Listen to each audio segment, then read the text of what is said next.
pissed off. Why would anybody be pissed off about that? Exactly. That should tell everybody something. They don't want us. They don't want the average person to know. They want that narrative that's been going quietly to keep churning. That's what they want. It kind of comes local. I mean, our own local, Virginia Senator, Tim Kaine, embarrassment. I mean, you're going to jump all over Pete Hegseth about cheating on his old lady, and your best friend would go on TV and say it's all right to leave a baby lay there and cry while us and the parents decide whether to kill it or not. Fuck you. Mark Warner. I voted for him to be our governor. Oh, dear. Sorry. Dude, he was a good dude. He went to D.C. and they cut his nuts off. He turned into a worthless piece of shit. He sits up there and yaks you. Fuck you, man. That ain't the same dude I voted for, governor. Mark Warner was a good guy. Mark Warner as well. I believe that was the Kodak moment. But now what is he? He ain't the same damn person. No. And that is my argument for that's why I came around to Donald Trump. Decentralizing D.C. Oh, what a concept. No, just get rid of a bunch of that. Decentralize. Make them vote. Bear with me. Vote with your mind. Decentralize D.C. Stop electing senators, appoint them by the governor, and get our representatives in the state that they have been elected to represent. And there we have the problem solved, because you've got rid of all the monkeys that are throwing dollars under the table. Make it where it's not lucrative to be a politician. Make it lucrative. Make it lucrative where it's not to be a fucking lobbyist. To be a politician was about prestige. Now it's about money. Oh, shameful. I'm saying back in the day. They'll tell you that most congressmen, especially a lot of the conservative, because left-leaning ones most of them won't go on podcasts, and they do. It's very well structured for them. But, a ton, like Matt Gaetz and probably Marjorie Taylor Greene, I think, and Massey's talked about this, is all they do is fundraise all day long. That's all they're doing. They're just trying to get more money because it's every 2 years. So they spend 90% of their time fundraising. In a telephone booth, are they fundraising. Actually doing anything for us? Are they actually reading these bills? Are they actually going and voting? No. They proved they weren't going and voting. Marjorie Taylor Greene put them where they have been elected. What was it? Well, the one senator was like, what was it over Pete Hegseth? It was like, y'all come in. Which one of y'all can say y'all hadn't come in here drunk and voted? Mm-hmm. You want to talk about this guy drinking a beer at the pub with his buddies? How many of y'all came in here and cast a ballot for your constituent drunk? Mm-hmm. Every single one of them. Yeah. All of them. Damn right. And that's the problem. Be a politician because you want to be a volunteer firefighter to fight a mountain fire, not because it's a quick buck in the pocket. That's where our problem is.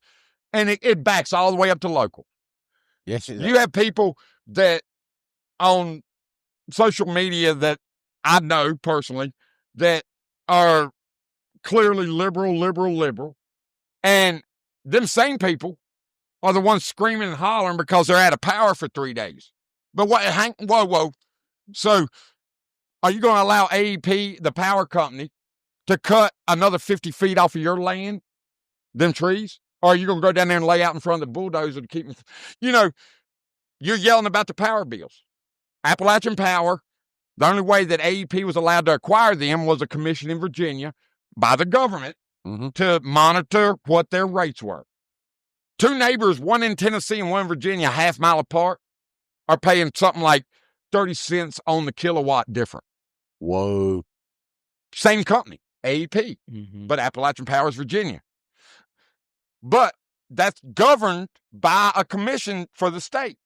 So you go and vote every year, and you're voting in the same people that are creating a higher power bill for you. You're not smart enough to see that. You still support these people. You want to bitch about your power bill.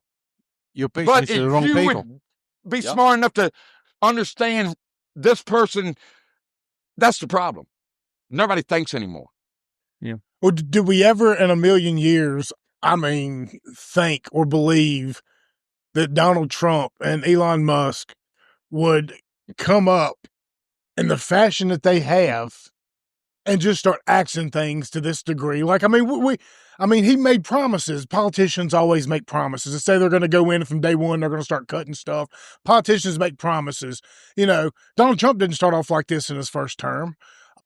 By the time he really started to get the wheels going, then COVID comes in and kind of just completely puts everything to a halt. So here we are, fast forward to now. He says he's going to do all these things, and we all get excited about it. And we're like, okay, maybe he means business, because if that was me, that's what I would be doing, because you've raided my house. You've put my family on blast. You've put me all over the television. I've got a mugshot out there. You've charged me with felonies that are just non-existent. What would we do? We would do exactly what he's saying he's going to do. Is he going to do it? He's a politician. They always lie to us. Comes right out the gate. What if he firing. not done, though? Comes right out the gate firing. And I mean, they are uncovering. And how did they find the USAID people? Isn't it something to the nature of when they started talking about going and auditing these different agencies, all they did was find out the one that started griping and complaining the most on social media or whatever. They filmed those, and they knew that's exactly where they needed to go. This is the tip of the iceberg. I mean, it's the tip of the iceberg. $200,000 for a drag pride theater performance in Peru. Do you know what that $200,000 could do for the Appalachian podcast? $1,200 a piece for the paper cups. That's more than a dime a day in the Pentagon. $1,200 a piece for the fucking Dixie paper cups. $600 million for sushi for the Pentagon. Look, so y'all weren't joking about that. Fuck no! Look this shit up! Look it up. Fuck! You're damn straight. I want a refund on my taxes for the last 15 fucking years. Good luck. It is beyond appalling. Now, the one thing that the US can say is that they are leading the way in getting rid of this bureaucratic money laundering scheme that relies on the taxpayer dollar. And the taxpayer now is ultimately going to be in control. And watch out, because we're pissed. I mean, let's just be honest, man, Chip. Pissed. I mean, I know you're like me. You're kind of on the social medias all the time, kind of reading the room and seeing what's going on. They say they're going to do things, and you think, oh, it might just be a rumor. Next thing, it is bound to happen. So, I mean, what are the odds? What are the chances that we do see docs audited? What are the chances that we do? I mean, these things are they're no longer probabilities, they're possibilities. Well, we kind of wondered, I guess, or fantasized what it would look like for Trump's next term, because he's a lame duck. I mean, this is all he can do. This is chaos. Right. But it's required chaos. Well, it's beautiful. It's what we have hoped he would do. He said he would do it, and he's doing even more than that. And Elon Musk is sort of taking the reins. And somebody put it this way to me: he's applying the tech ideals of the tech industry. He's applying that to government, where they have hard audits all the time on people. What are you producing? They look at people that way all the time. Like they look at programmers. What are you doing for this company? And they're doing that now and applying those ideals to government, and it is beautiful to watch. It's something we've always said we wanted and never expected either of these parties to do, because this isn't even something the Republicans would do. This is Trump's decision and Trump's pushing in the less than the first 30 days of his term. It's unbelievable what he's gotten through. I mean, we're talking about getting Ron Paul on board to audit the Fed. This was just 10 years ago, just a fantasy meme that you would constantly see on Being Libertarian or Weed Share, things like that. Ron Paul audit the Fed in the Fed. I mean, it was a trope, but now it's a reality. Because Elon Musk, if Elon Musk talks about it, he's most likely going to go through with it, and he acknowledged it. He was like, yes, let's get Ron Paul on board about this. I mean, dare I say Donald Trump is the most libertarian president we've ever had. Even if this is all he ever does and it stops tomorrow from what he has cut, doesn't that make him, at least in the past 100 years? To me personally, the implementation of DOGE alone, the Department of Government Efficiency, actually having a spotlight pushed back or pointed back towards government, something we've not only never had before, never fathomed having. We never expected something like this, but how could you trust the government to audit itself? But what they're doing, they're making everything transparent. Everything they find, they publish out publicly so that people can find it and verify it. They can look at it themselves and verify it themselves. Isn't it ironic that having lost the last election, whether you consider it fraudulently or not, right? What baffles me is that they didn't take this opportunity to do exactly what Trump is doing now. So they chose to cover this up. Now that's Who? the Biden-Harris administration chose to cover this up. Well, neither one of them knew what they were doing. So somebody else chose to cover it up. But they could have exposed this. No. They could have. That was a decision. That man didn't know what he was doing. He didn't know what the administration behind him knew exactly what was going on. Somebody did.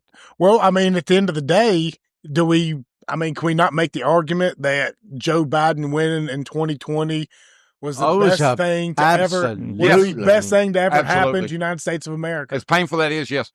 And let me 4 years of horror that we've had to go through. Oh, it's worse than that. Has led us to where we are now. I mean, you think about the people during the COVID process.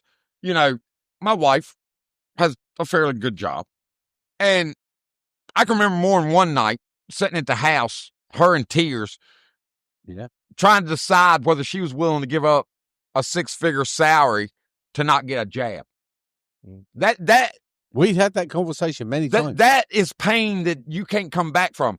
You got kids sitting in a classroom that with glass around them, like a damn punishment in the back of the room because, I don't know. There's no way to put a price. I watched a bunch of economists and stuff talking about. Bless you, Billy. How much put a price tag on COVID. Oh, don't even.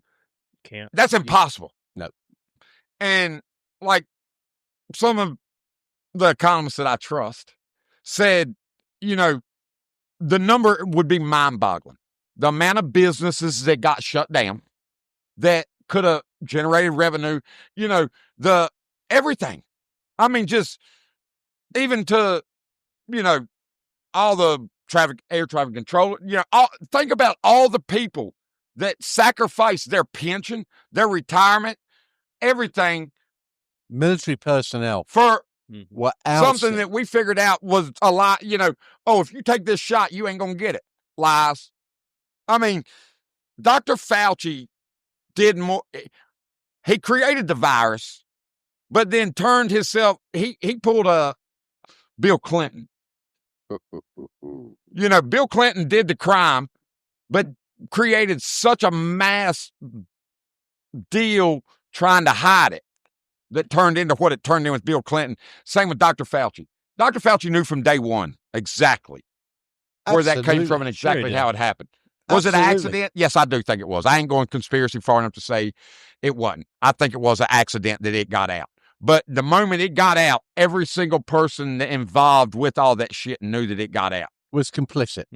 And did everything in their power to hide it. Cover it up. Well, let's just be honest. You have to be an absolute moron to believe, the COVID virus happened because a bat flew 1,000 miles away and landed in some guy's soup that happened to be across the street from the place that creates and studies these big freaking viruses. You know what I mean? Like in China. Exactly. I mean, come on, let's be. No, you don't have to be absolute moron. Well, let's take that a step further.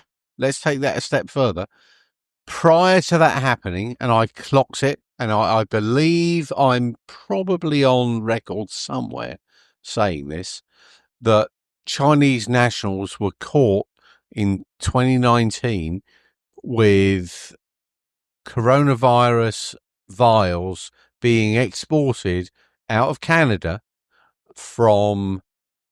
I've got to be careful about how I say this, but which is why I don't think it was an accident. It wasn't an accident. I'm just trying to be careful about how I craft this. The Chinese nationals that were caught exporting that virus at that moment in time, in all likelihood, the origin of those vials came from a North Carolina lab. Government lab? Yes. Government funded? Chapel Hill. Yes. So as much as we can all point the finger and go, it came out of that lab, Yes, it probably did. But there's a ton of coronaviruses. Well, That's there what I'm are, saying. That's but- But the variants of it. But when you are doing gain of function that has been explicitly banned from the From US, the United States. and then you export that under NIH money and so USA forth, ID money. what are you doing into a lab that is not necessarily a class 3? But Dr. Fauci And it knew should have about been a all class of it. No Absolutely, matter from North he Carolina did. to Wuhan. Absolutely, He did. was involved. He in was all the of it. one, Mhm. hands on. Absolutely. Yep. But do not think for a moment in time that the US does not have its grubby little mitts over chemical weapons development. Oh, for sure. Yeah, Bill, you said you would have to be an absolute moron to not believe this or this. Now, think about this for a minute. Think about how many millions of Americans that were little kids when a TV was invented. And their whole childhood, their whole adult life up until the last 30 years.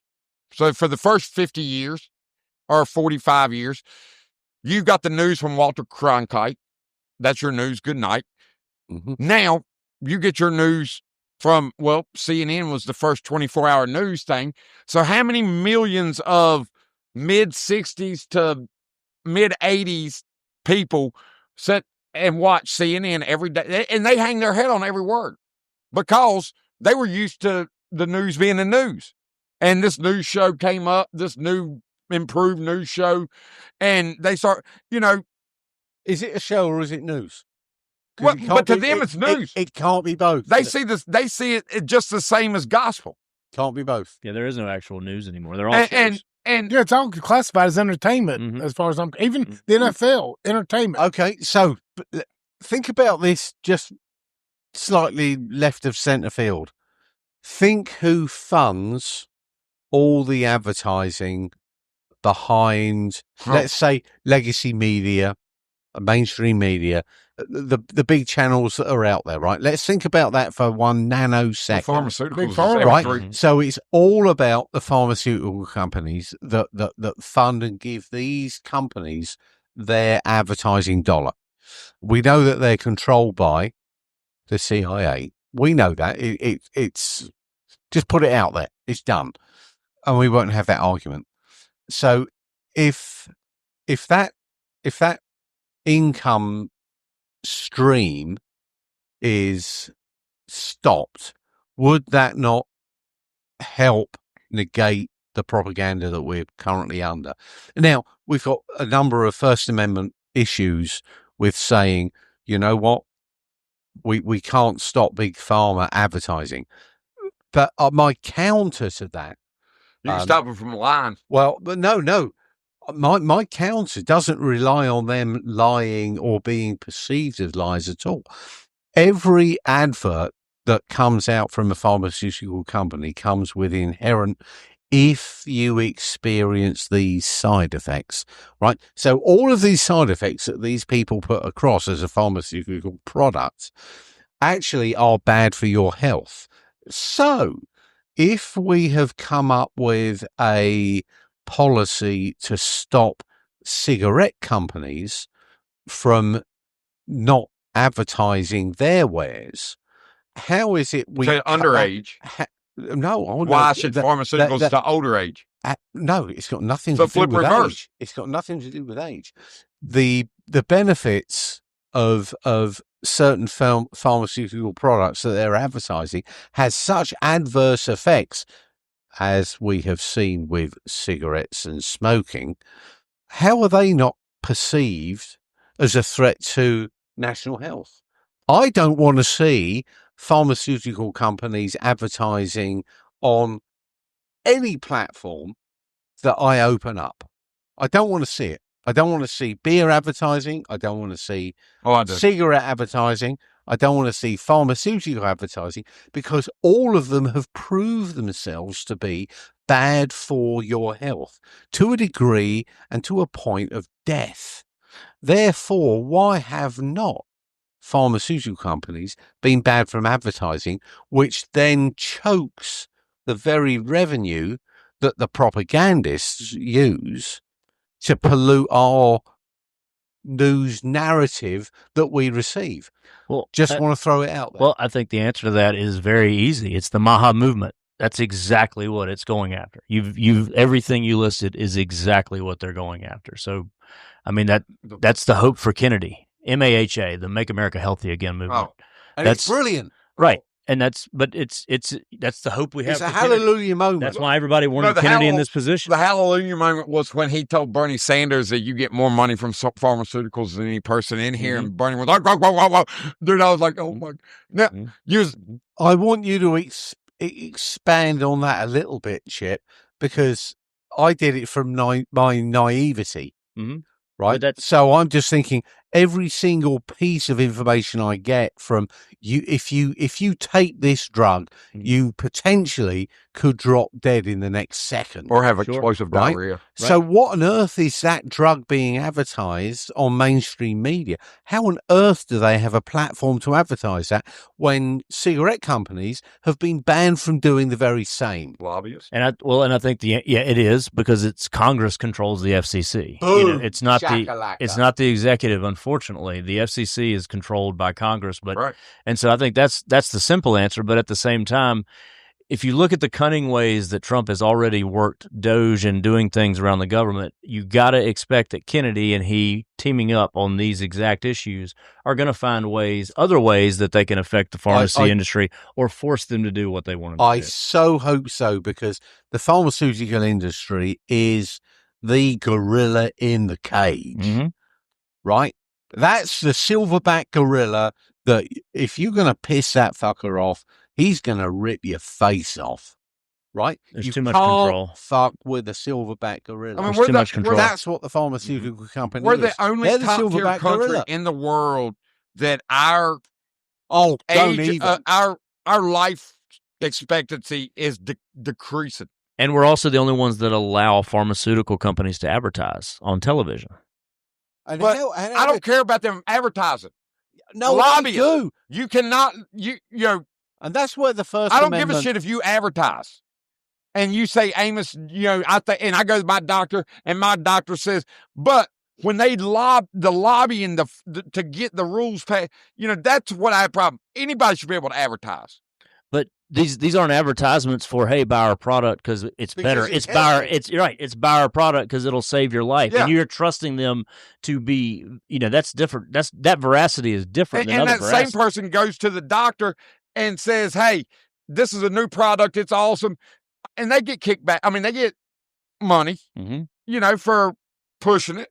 And that should not be allowed. I'm all for capitalism, but you can't have doctors getting kickbacks for certain medications. That's how the opioid epidemic spread so bad. You can't have that. Well, that's the basis of my argument. You can't have it. You can't have that. I don't want to see a pharmaceutical company advertising on my TV in any way, shape, or form. I do. Because everything they advertise has a list of I mean, what's the word I'm looking for? But if you don't want them to advertise, what's the difference in them advertising than any other company advertising their product? Because it affects your life. It affects your health, which is constitutionally protected. Yeah.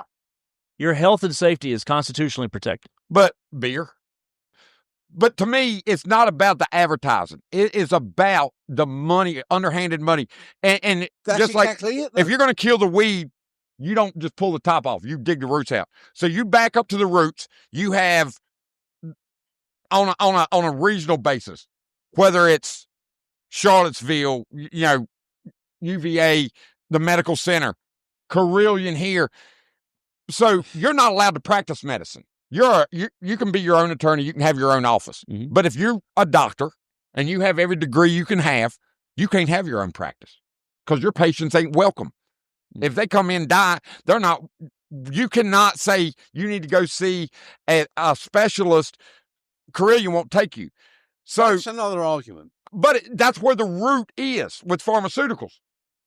All the way to the root. So if you had doctors that could be independent doctors, have their own practices and all that without, it's easy to grasp and control a few big ones. Well, and think about this. Think about what the effect of the pharmaceutical industry being the number one advertiser on all of these media networks. What does that do? That gives them the control over those networks to say and back up all of their products, just like COVID. Because money. So again, if you dry that up, if you take out that nutrition for the fucking news media, if you take out that stipend, it's gone. It might be the first time ever. It's gone. Yeah, but isn't that a great point? That, yes, it is. That what you're talking about there is you're choking the chicken, right? And choking the chicken is the CIA, because the CIA controls. I think there's a possibility that. Oh yeah, choking the chicken. That's the most serious I've ever seen him talk about choking chicken. Choking the chicken in the United States. I think there's some loss in translation with what they mean. Oh. I mean, the way he held that chicken. It was nice and tight. He was confident. That was a dead chicken. I can tell you that now. No, but do you not see? Go fuck you, Billy. Is that not the case, though? No, it is, and something. And I mean, even if you take the pharmaceutical companies out of there, obviously the new companies will come in and sort of take that place. But I think they have a unique place that they have been in for so long that these networks only know one narrative, and that's pushing whatever the hell they're selling. That's it. But it's also pushing the only income stream that they know that they have an absolute certainty of accomplishing. So when it comes to product awareness, if I've got a product that is worth selling, I'll advertise it.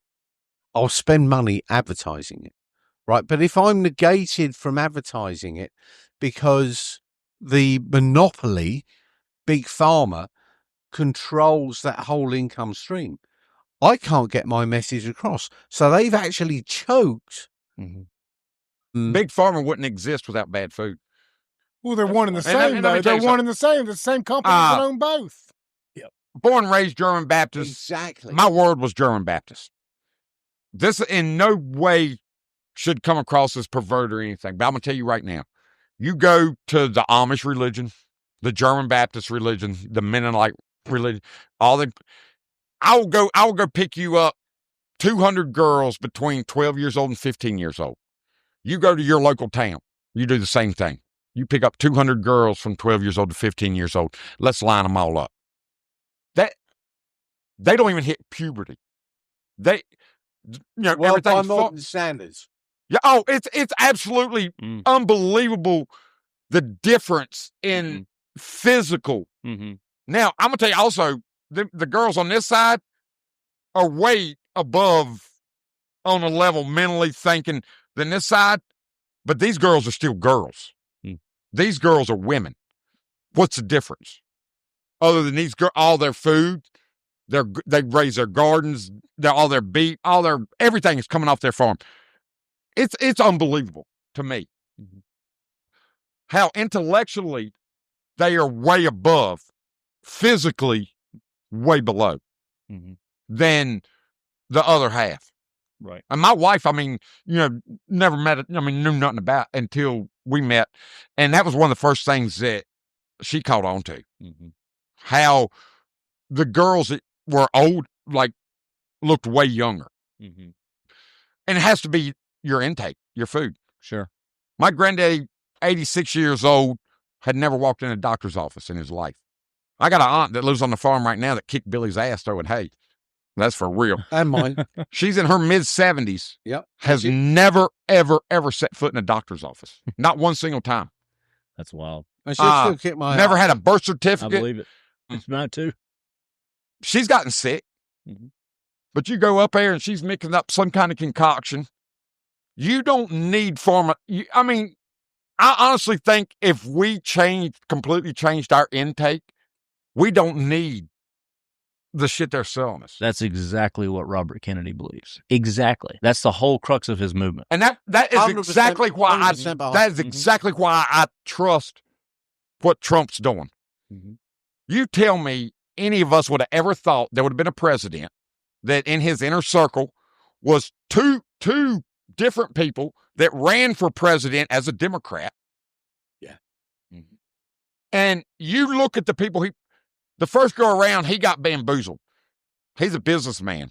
He got beat by the system. Then they went down there and rifled through his wife's panties. That would have pissed me the fuck off too. And he said, you know what? I built the Trump Towers in New York. New York promised me a fountain and a roundabout in front of them things. I was 6 months from opening. They hadn't started it. I went out there. I ripped the fucking pavement up. I put a roundabout and a fountain in it, and I sent a bill to New York. And he did. We got the ice rink back open up there, the one at Rockefeller Center or whatever. Yeah. Like for years, it was in disrepair, and he was like, "Why is it taking so long?" That's no different than what he's doing now. Look, I'm doing it. I'm going to expose that. I have nothing to hide. A lobbyist don't mean jack shit to me. I don't give a fuck. I'm going to go to one of my golf courses and play golf with Michael Jordan or Kid Rock or whoever the hell. And then you got Kucklerberg sucking up to him. You know Trump's got to be laughing on the inside. But like, dude, get the fuck out of here, dick face. You want to ban me from Facebook and you want to come down here and suck up? Fuck you. You know inside. But that's businessman. Mm-hmm. This go around, he's like, you know what? He's got nothing to lose. I have nothing to lose. It's lame duck. I'm gonna hook up with Elon Musk. We all know that all these big tech conglomerates that have 1 million people working for them, 100,000, whatever, 92% of them are big balls. Mm-hmm. The Doge guy, tech nerds. Our buddy from Charlotte. Why? If you want to know the dirt on everybody, that's who you need. Mm-hmm. My buddy Nate passed away. Our friend from Charlotte was up here. He wanted to give his laptop to one of his nephews or something. And Drew told his dad, give me the laptop. And they're like, we don't know the passwords or nothing. Mm-hmm. Dude, he sat down that thing. He didn't need none of it. Figured it out. Mm-hmm. Well, and that's what these boys, these Doge boys. They're 19, 20, 22-year-old boys that play video games. Every moment they're not digging into something on a computer. That's how you find the dirt. Mm-hmm. That's how you find out the stuff they're finding out. Why do you think all these heads are resigning? Mm-hmm. Because there's dirt. Sure there is. If I didn't have nothing on me, fuck you, I ain't going nowhere. Donald Trump didn't pardon nobody when he left office. They didn't have nothing on him. Joe Biden pardoned everybody, their brother, their sister, their aunt, their cousin. He went down to why? It tells you how 10 years back. It tells you how deep the rackets are. Yes. And it's all a racket. Clean it up. How low can our taxes go? If it's cleaned up, how much money does it really take? Well, this way, you can get us down to 10%. Because I can tell you right now in the German Baptist Church, your wife dies of cancer and you're a teenager, $1 million bills can get paid off, and it ain't no underhanded stuff. Mm-hmm. So if you have the ways to build houses for, that's a community, I'm going to say, let's say 20,000 people across the nation. Somebody's house in California burns down. If 20,000 people have the means to group together, build this person a new house, pay a $2 million hospital bill off for this person in Wisconsin, do this bill down here. And, if 20,000 people collectively can take care of their own, and ain't none of them got the money that a lot of these big wheels have got. Really? And then we are wasting the shit out of a lot of money. And then imagine that without all the tax burdens that we have in this country. And that's real recently. Mm-hmm. No tax burden. From the 70s on, pretty much. Mm-hmm. Mm-hmm. My granddad used to say he could take a load of steers to the stockyard and take that check and go to a car dealership and buy a brand new pickup in like 1972 something. Now, I take a load of steers to the stockyard. I'm still going and buying a 1972 pickup. Mm-hmm, mm-hmm.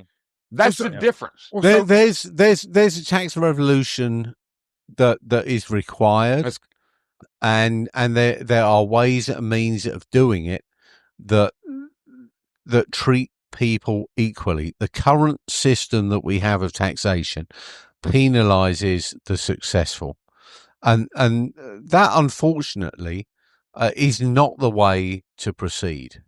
As much as people that don't have a pot to piss in think that isn't the way to proceed, they're mistaken.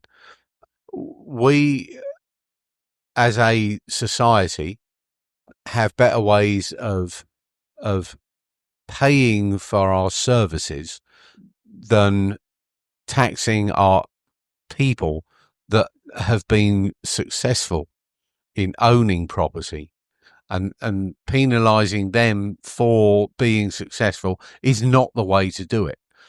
And there are better ways in which it is done. And I know how to do it, but I ain't giving it up. Well, you tax fatigue. Well, so given what we've all seen so far, what do you hope the next thing that either Trump, Doge, or whatever goes through and ransacks and is done with? Oh, mine's simple. I want Kash Patel to be, Amen. To be FBI. confirmed. Yep, as the FBI director, so that we can get the Epstein files and actually see if there's anything in there worth all the hullabaloo. I think there is. I care about the Epstein files, but I don't hold on to them. Mm-hmm. You just hold them in your pocket for a while. Well, there's the Epstein's files. We've held on to them too long. How many other? Way I look at the it. Diddy files. Yeah. I mean, they're all going to come out there. But more than that, before that, I want to know how bad our government terrorized the own citizens. The January 6th thing, to me, this has never, ever passed a smell test. It doesn't at all. And I don't give a shit whether it's in the Capitol or in Minneapolis or whatever. If you're got your feet propped up on Nancy Pelosi's desk with horns and a fur coat, we know that we dropped the ball somewhere along the line with you already. But you ain't never done nothing. You're just probably more than anything done smoked a couple too many fatties.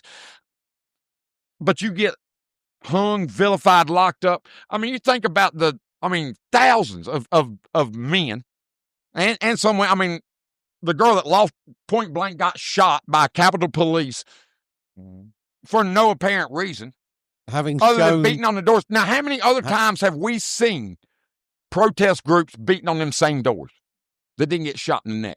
Yep. And we already know that there's a lot more FBI agents that was there than.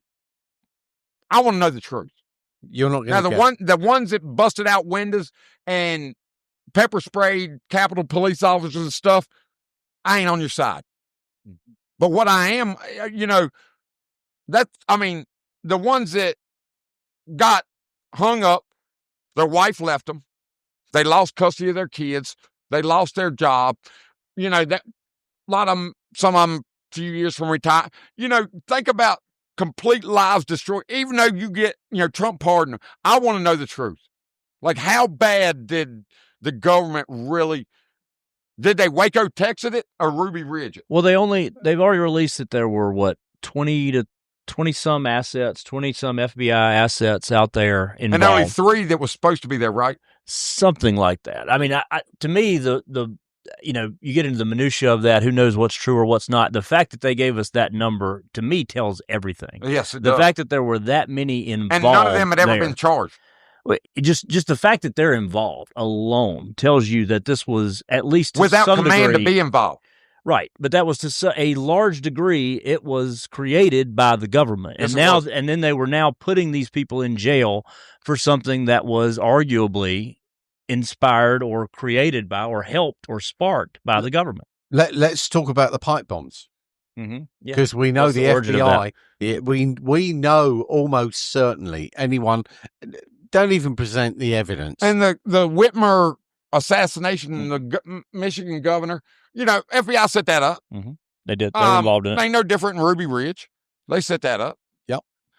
And cat's out the bag. Patel won't have that. Well, and for anybody that's listening and hear Ruby Ridge and you don't know what Ruby Ridge is, go look that one up. That's a real one to go look up. If you don't know about government interference with everyday people's lives, go look up the Ruby Ridge incident and see what that was all about. Yeah, dude. I mean, he moved to the outermost point of America you could possibly move to be left alone, and the government still managed to find him. And no, I mean, it wasn't like he was he was like he was just a murdered his wife. He was a hippie. He was. he was a He was targeted. He was a Green Beret hippie. He was targeted. They were trying to use him as an asset and pressuring him for that. He refused, basically. Well, in a roundabout way, he didn't know he was getting set up like that.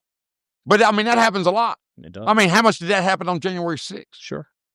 And then why in the world, they changed his court date is what they did, and they didn't tell him about it. They said they sent up correspondence, but I don't think they did. Said they changed his court date, and it was for something as simple as a sawed-off shotgun. And they changed his court date and didn't tell him, so he didn't show up to court. So can you explain to me why in the world somebody that needs to go to court for a sawed-off shotgun that doesn't show up needs 50 federal agents with snipers and military gear to come up and serve that warrant? The same reason they use a Civil War era law to go after Trump. Well, I mean, there's so many laws that they got to cut that off the books too, because cops can use that. I mean, in the state of Virginia, it's illegal to butcher a hog on Sunday. It's illegal to ride a bicycle on Sunday.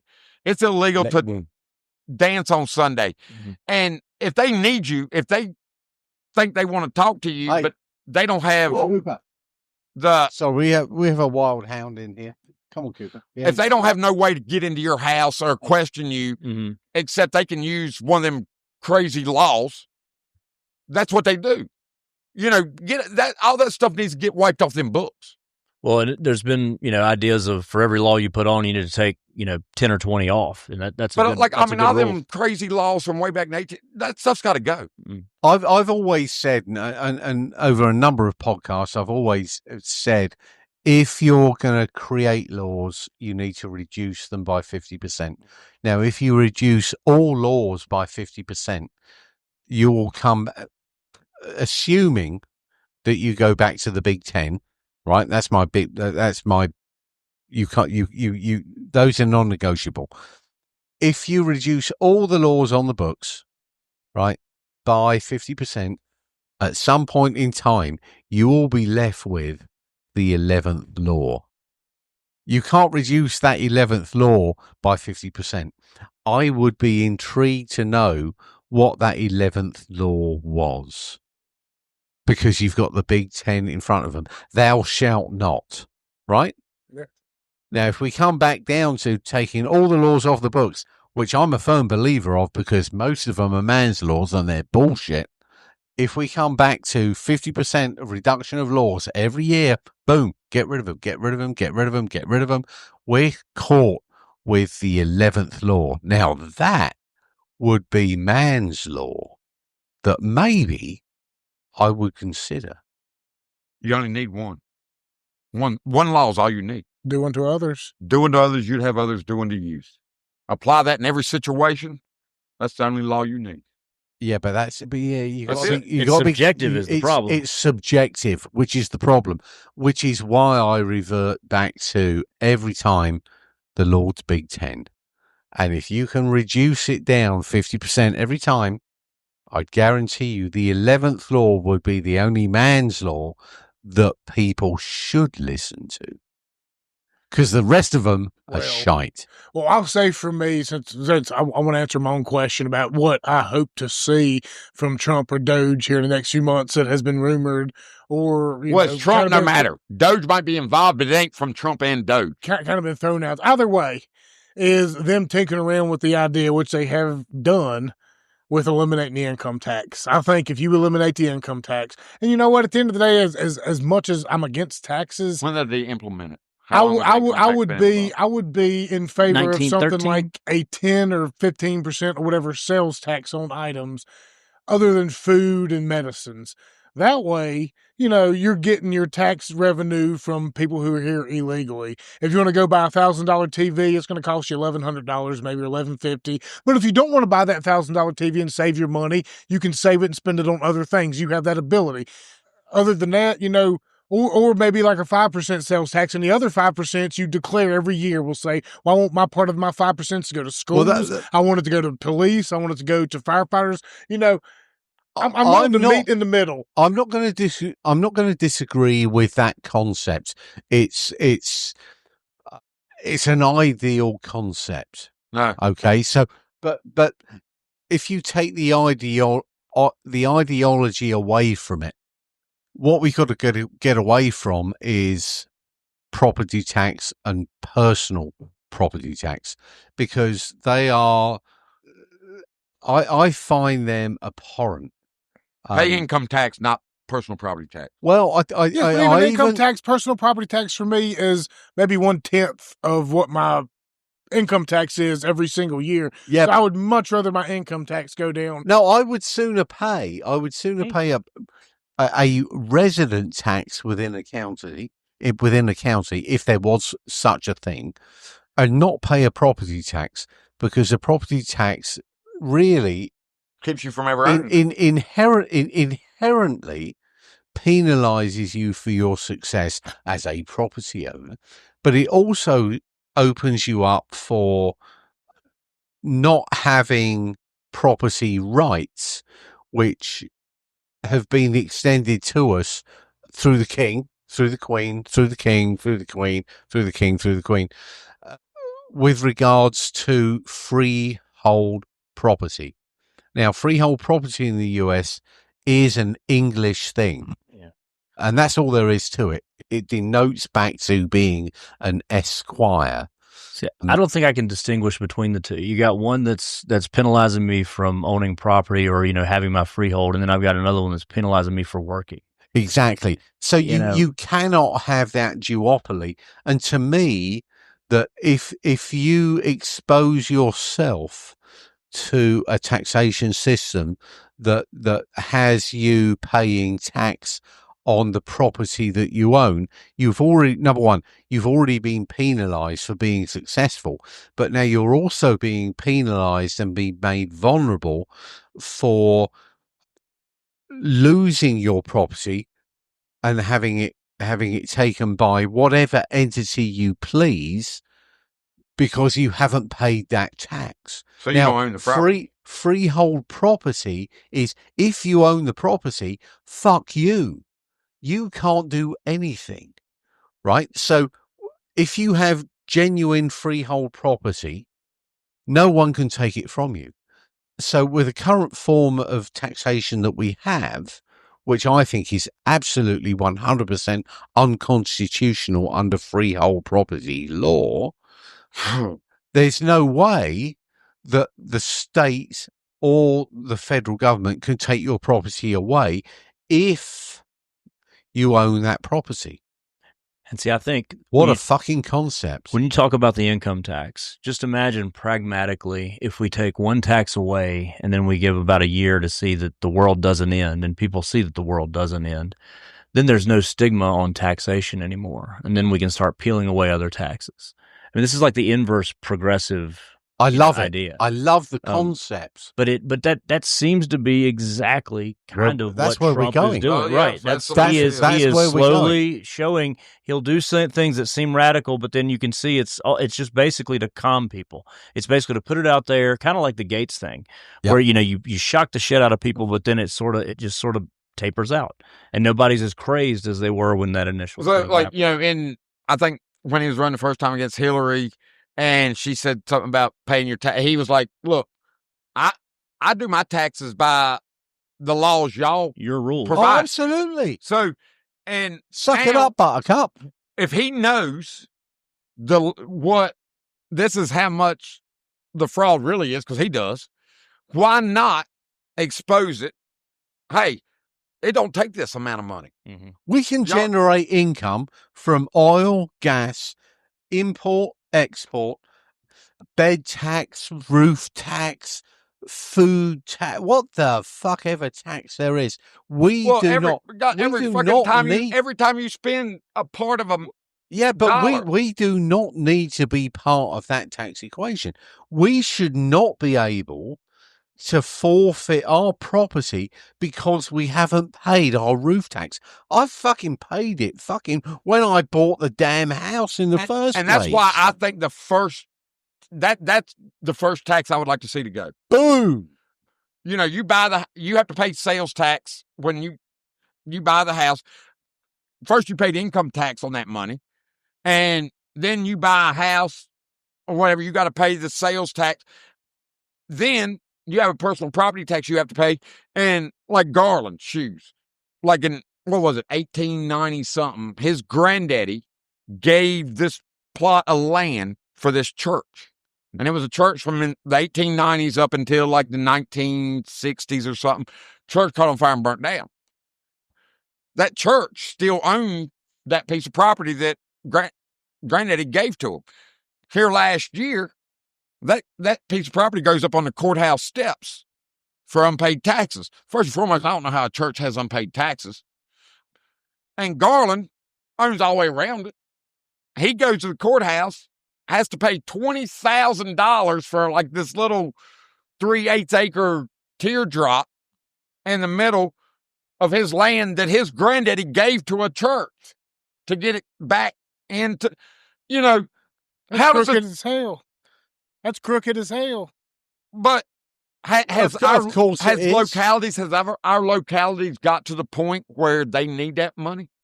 Is that why down to the local level they're going after? This is how broke we are as a society. Because we're wasting money as bad on a local level as USAID is on a big level. It's filtering, unfortunately. It's probably worse local than it is. It's filtering down. Every bit of it backs up to regulation. But we cannot filter it up. And therein lies the problem. If we can't filter our expectations up as a society, we're done. We have to filtrate our expectations up. Well, after everything that's going on right now in Southwest Virginia, I shared something. I kind of wish, I'm so sorry I can't quote who you are on X right now, but I've shared the post, and it was talking about Hurley, which was devastated this past weekend, but it's Buchanan County. It's up there above Randy. Hurley was devastated in 2002, but back in 2022, I'm sorry. But in 2002 as well, apparently they had a really bad flood there. And they ended up having this big thing called like Operation Coon Dog, where it was uncovered that FEMA officials, they were like paying the local officials who ended up paying their buddies or whatever. And they were taking all the money and like blowing it on like crazy stuff. Cocaine and hookers? Whatever, coon dogs, I think, and stuff like that. But, it just goes to show you that, no matter where you go, you're not safe. That your local officials most likely are not really looking out for your best interests, and a lot of them are doing. But isn't that where it starts? Not everywhere, but isn't that where it starts? Yeah. To me, this is where it starts. If we don't start it at grassroots and hold our locally elected officials accountable, then this is what we're going to get. But I think technology, social media has made it so it used to be back in the day, let's just say whatever. We're polarized as fuck. Billy and Tara, their political interests were different. We went and cast our ballot. They never talked about it. They never, but it's got to the point where you disagree with my philosophy on politics. You quit talking to me. We can't have a conversation. Well, that's that. Over somebody that will never impact my life. They're not going to come start my generator when my power's out. They're not going to scrape my driveway. But you will quit talking to that person because he likes somebody politically different. And that's probably. That's where it's. Nobody can agree to disagree anymore. The tribalism has become absolute, and it's problematic because the entire the old Renaissance and the old countries that came and the societies that came before us, they had salons for this specific purpose. They got people together to talk about things intentionally. And that's how these societies grew. That's how they learned things. That's how they developed things. That's how they... We've lost that. They didn't know they were doing it, but they were doing the scientific method with each other. They didn't realize that. Oh, they wanted to do it. They knew they wanted... I want to talk to somebody that has different ideas than I do. And that has been lost, and I do not know how on earth. I can look at Billy and say, "You're fucking stupid. That's the dumbest thing I've ever heard." But I heard it, and I'm going to think about it. Right, you processed it. Yeah, but is that not where the podcasts now are reaping rewards? That's exactly why it is. Yep. Because we have no recourse. Yep. People politically. Yeah. We're just like. We're completely ignored. We're trampled on. And it's funny where you're seeing these salons or places where people do actually interact and talk with each other. You know where that is now? The most prominent place? On social media in comment sections. That's where you actually see people spouting their ideas and seeing other people's ideas and then countering each other's ideas. But that don't really help. In my opinion, it does make me and you think, but that's totally different. It's all we have left now. Then It's all of us, shaved like, down. So a good friend of mine, she has a friend that is a black gay friend. That's the way I'm gonna put it. Has never been to Franklin County. I mean, they're big in the insurance industry. You know, used to rib this girl, man, you know, your redneck hick friend, blah, blah, blah. And she told me the other day, she was like, you know, my friend, oh, I want to meet this friend. Like, she tells her stories of stuff, you know, powers out. This guy come to this tree, fell across the driveway, this person. And she was like, I don't know if I know what them kind of people are like. Like, in her mind, big city mind, in the insurance world, black lesbian, we're all supposed to be wrong turn killers. And she was like, my neighbor would never, you know, if I was out of power, my neighbor would never, there wouldn't nobody come over here and hook me up a generator, do this, or, you know, cut, you know, she was like, I'm starting to think what I thought I knew, I don't know. A lot of people are waking up. That's exactly what's going on right now in this world from all over every direction. Everybody's starting to say, you know what? God give us a brain. We ain't been using it. You know, and all the shows that I've had you on, you probably referenced this phrase in almost every single one of them when trying to counter a point or make a point. You say, Billy, that's the stupidest damn idea I've ever heard. And what your references every single time you say that is the idea of having a podcast. So here we are, 200 episodes in. Is that still the stupidest idea you've ever first heard? You wanted to follow me around the wood shop with a video camera. Okay, Chip, as somebody objectively, you've known us for about a good solid year now, and you've kind of seen how we interact and things of that nature. Would it not be a genius idea to follow him around his wood shop with a camera and then take those, cut it, edit it down, and do an Amos show on YouTube? Would that not sell? Of course it would. No doubt about it. I'm missing out, honestly. Doing this, I'm missing out from that. You got to get him on board, though. You got to get him on it. Well, it's taken me 4 years to get him on board at this point. I mean, 4 freaking years. I know. Billy was sitting at the wood shop, like I'd be, you know, carving out cedar or whatever. And he'd be like, dude, man, I get a video camera. Dude, I could just like walk around and follow you. We could make so much money. I was like, that's the stupidest fucking shit I ever heard. Shut the fuck up and hold this piece of wood. There you go. The main thing, we got to come up with a name. Is it Amos Baptist? I mean, what are we doing here? German Amos? What's the name? We got to come up with a real name. Ask Amos, maybe. I think like Ask Jeeves kind of deal. But I mean, it's worth asking. It's worth asking. Though, since because we're going to end the show here very shortly. It's worth asking. We are 200 episodes in. Couldn't have done it without y'all. I mean, we've went through some, you know, quite a few ups and downs, turbulent times. You know, first however many episodes, different mindset. You know, here we are, whatever the case may be. So, y'all been with us long enough, Thal. Favorite moment? I'll start with you, Chip, because I think you probably have to get out of here. So, if you need to say your moment and leave. Favorite moment, man. I guess it'd have to be the first time up here, not knowing a damn thing what I'm coming into. And, you know, that was a baptism of fire. It was, and, you know, coming into that's well put. And then the cannon that, you know, blowing my eardrums out. It all was that Spike. That was Spike, yeah. And so that whole thing was great. And I think Law was here too. Yeah, but we had Buddy from Rocky Mountain Smokehouse. He came up. He grilled all of our food.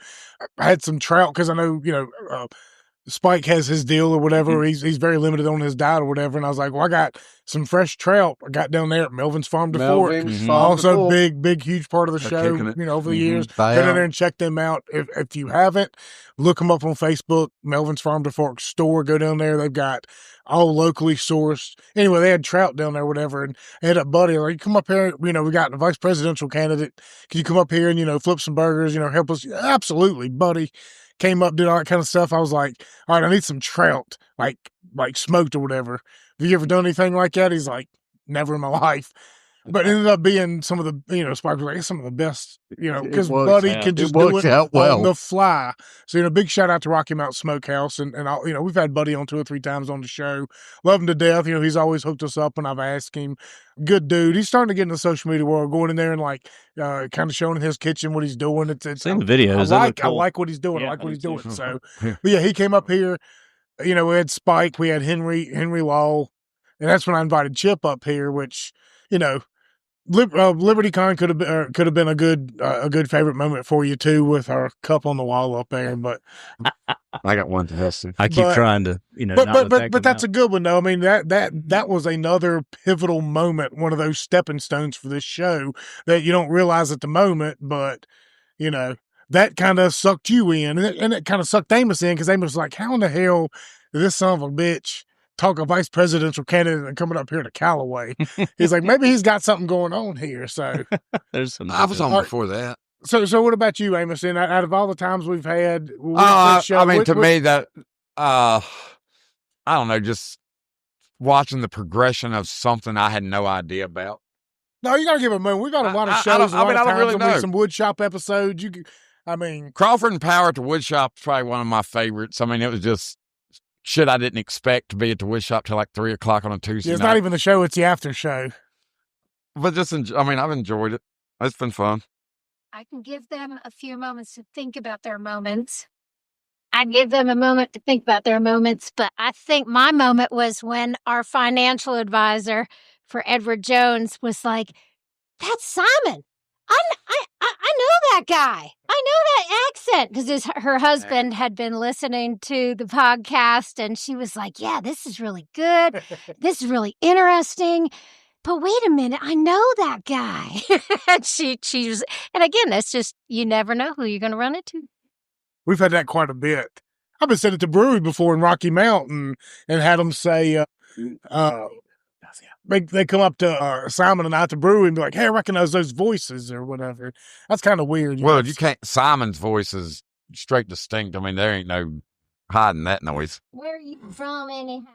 You ain't from around So how here, about are you, boys? Simon? You've been around for quite a bit. What's your favorite moment? What's your favorite time 200 episodes in so far? You know what? I've got so many. There's some times up in the Burger Company loft up there where we disgraced ourselves. And Billy may not remember that, or me assisting him down the stairs. There is definitely Spike being here for what was a phenomenal show. Semi-automatic weapons getting let off. That was just smoking. Going up to DC. DC for me was an eye-opener to political impact. I think folks recognizing that we're good guys. We're free thinkers. We want to help out our community just come up to the next level. There's been a number of shows. Some of the July 4th, July 3rd shows have been absolutely fucking insane. Then there's shows with Thad that have opened my mind to, wow, we're missing something. We're missing something. Yes. Politically, yeah, we can make a change. And I hope we can all improve our personal situation. And if we can all do that, then we've won. That's a winner.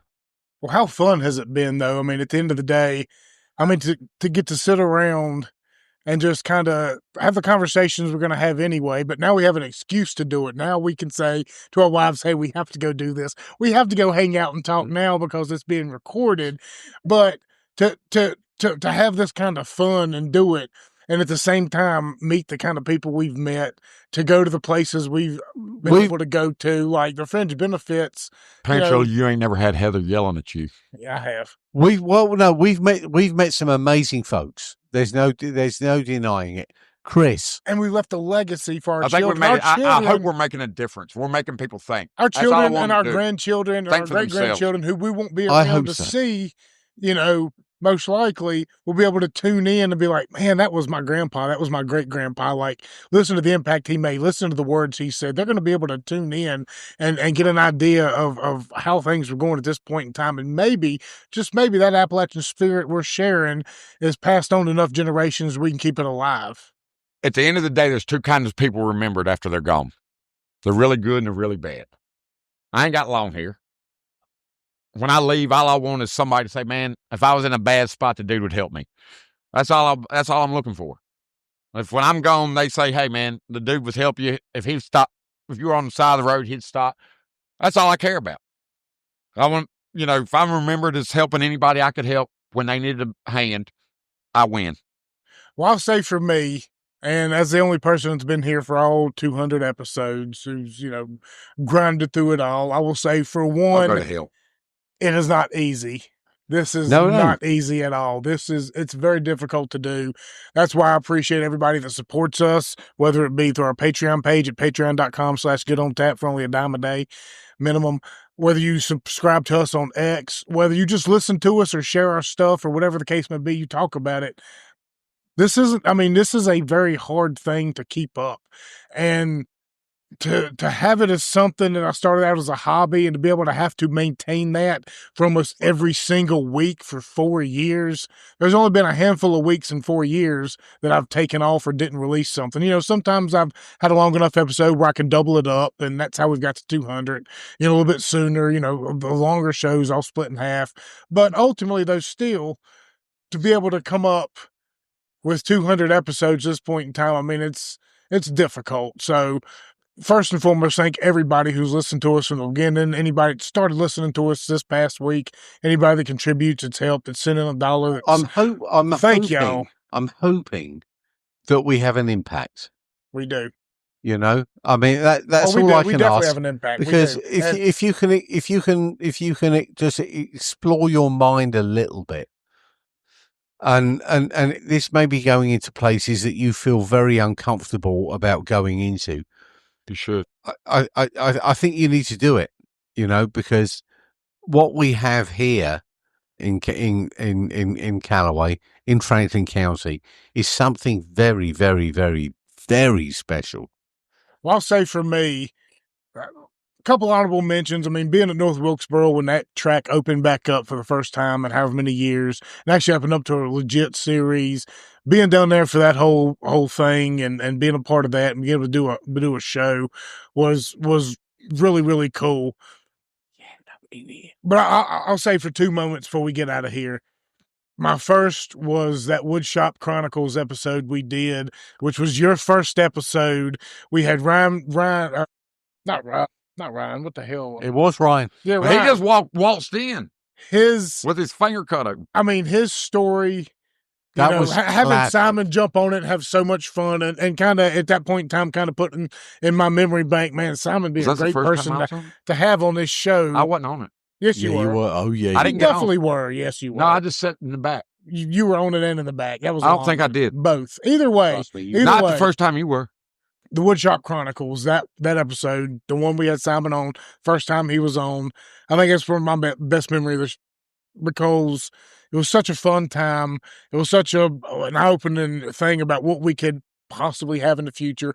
I think it started getting Amos's mind tingling around about maybe Simon's really good at this. Billy's good at this. Maybe we should put that, everything just kind of, from that, I think, blossomed. I think that was the seed for the show. Well, just get the right people together.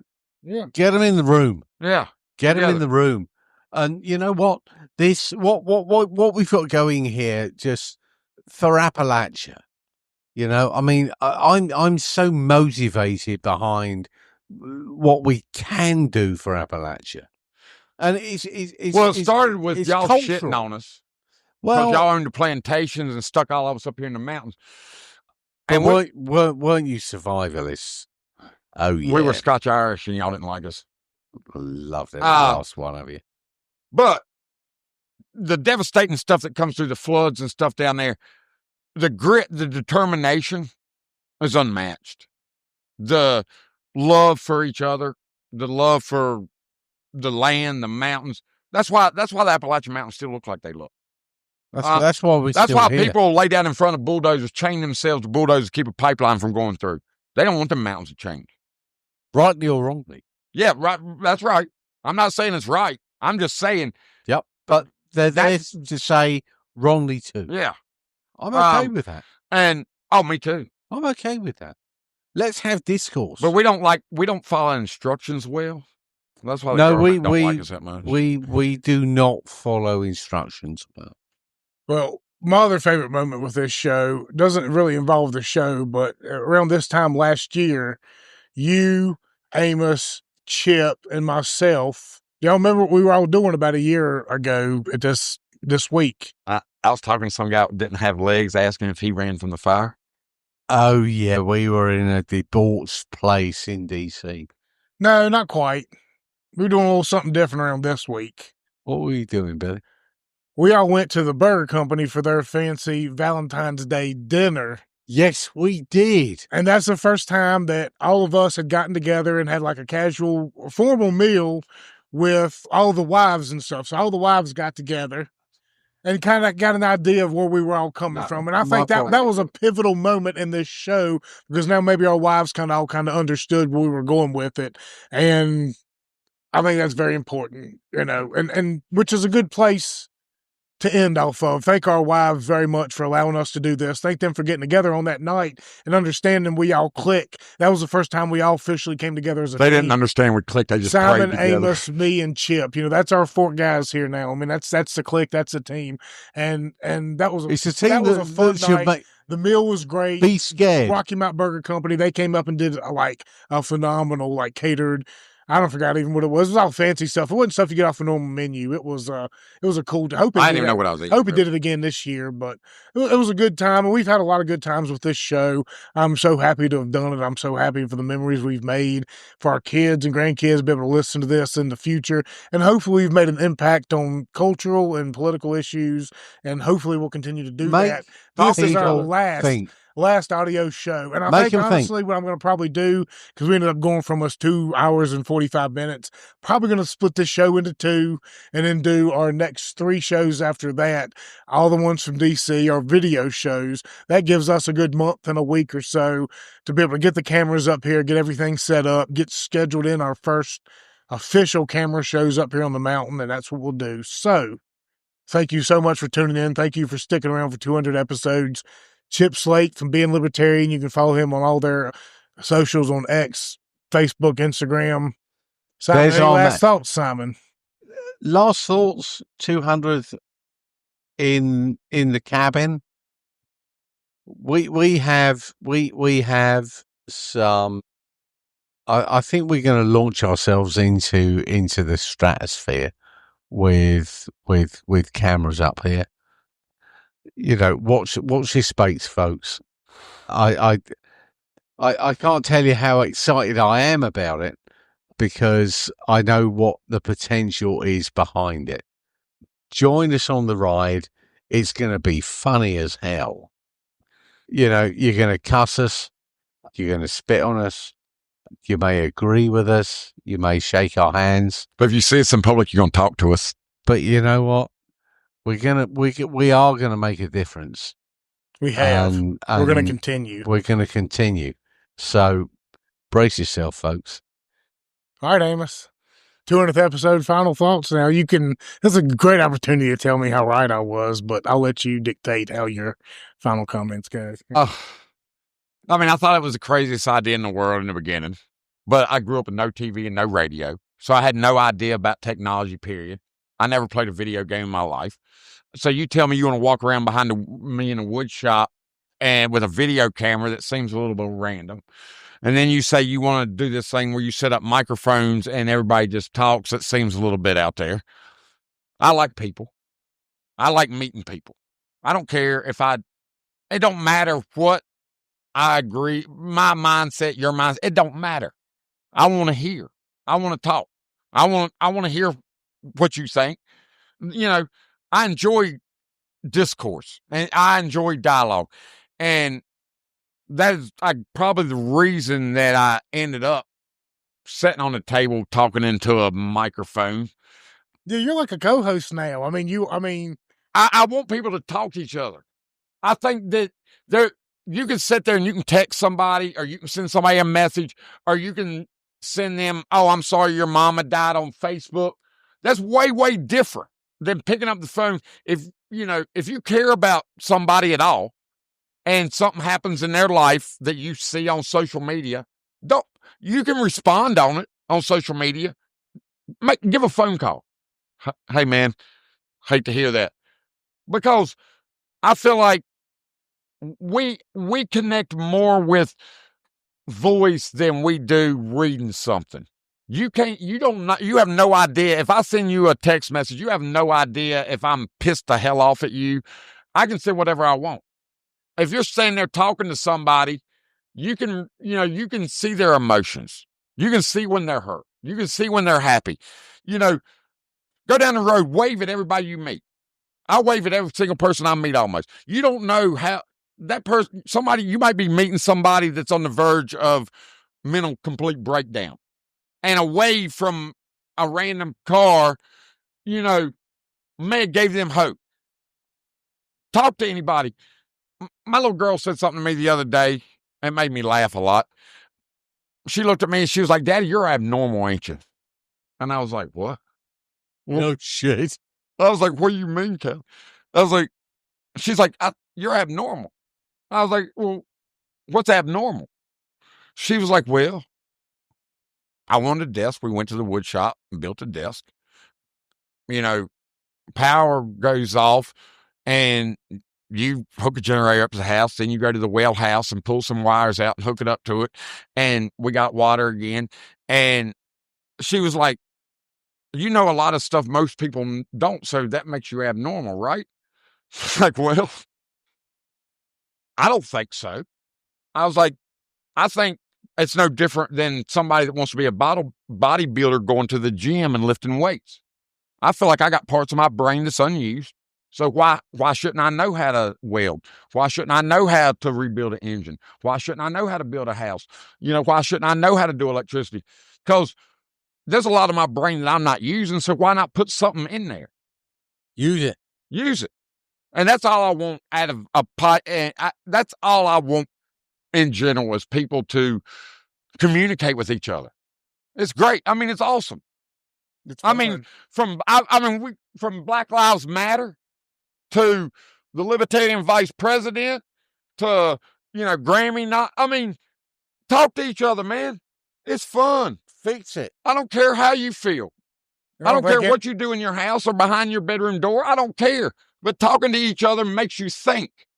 I don't think anybody's ever had a bad time coming on the show. At least we haven't had anybody that's ever said me. It. So, but on that note, thank you, everybody who's stuck around. Thank you for people who've listened from the beginning. Thank you for the new people.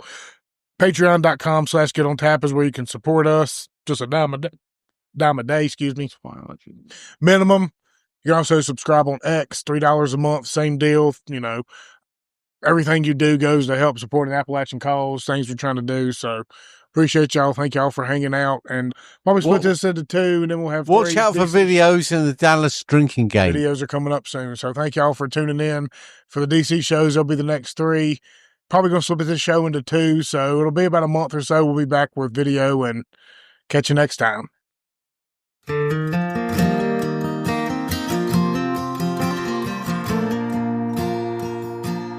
We drive trucks, we plow fields, we'll work from sun up until it goes back down again. We raise hell on Friday nights. It becomes Sunday morning, you can find us at the Church of Christ. It may sound like a simple life, but the living sure is fine. Yeah, where I come from, we drank moonshine.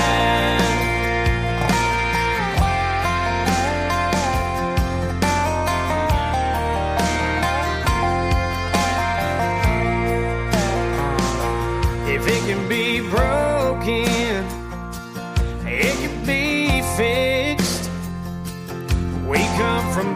rusted knuckles and we know how to use a wrench. We raise our kids, we teach them wrong from right. Yeah, and you can bet your ass that they'll never back down from a fight.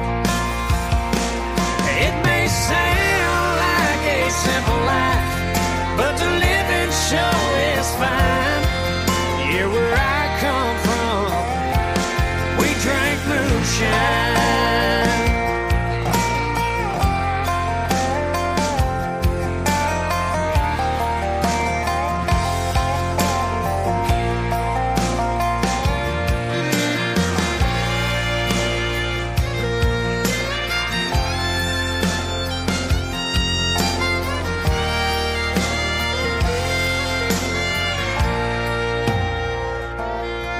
Country music, we're turning way up high, and I can sing every word to a country boy can survive. We like our beer, we drink it ice cold, and the stuff we smoke, well, it's gotta be hand rolled. It may sound like a simple life, but it keeps me feeling high. Yeah, where I come from, we drink moonshine. It may sound like a simple life, but it feels so damn right. Yeah, where I come from, we drink moonshine.